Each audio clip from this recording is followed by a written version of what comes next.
Il y a vraiment eu il y a un courant qui est passé entre nous rapidement, ça m'a beaucoup apporté.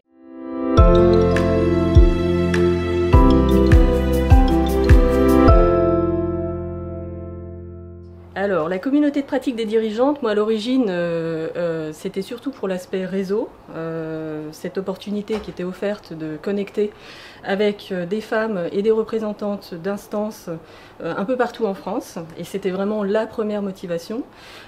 En deuxième rideau, je dirais, il y a évidemment le sujet, la place des femmes dans cet environnement, parce que c'est aussi un sujet que j'ai à cœur à titre personnel, professionnel, mais sans que ce soit forcément le tout premier niveau. Ça m'a permis aussi de me rendre compte que des choses qui m'arrivent à moi, bah, ça n'arrive pas que à moi, et c'est général, et il y a quelque chose de réconfortant en fait à se rendre compte que c'est universel et qu'on n'est pas toute seule, et que donc on peut prendre appui sur d'autres femmes qui ont vécu les mêmes choses pour aider aussi les prochaines.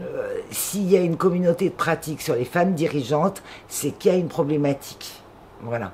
Et donc, ça a été vraiment très réconfortant pour moi de discuter, de partager, parce que je me sentais très seule et vraiment dans la position de l'imposteur.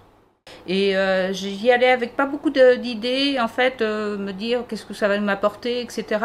Et j'y ai retrouvé une communauté, des filles adorables, il y a vraiment eu, il y a un courant qui est passé entre nous rapidement, ça m'a beaucoup apporté parce que j'étais impatiente de me les retrouver tous les 15 jours, même si c'était en visio. Et puis on a créé du lien, on a créé ce petit groupe WhatsApp où on pouvait poser nos questions, etc.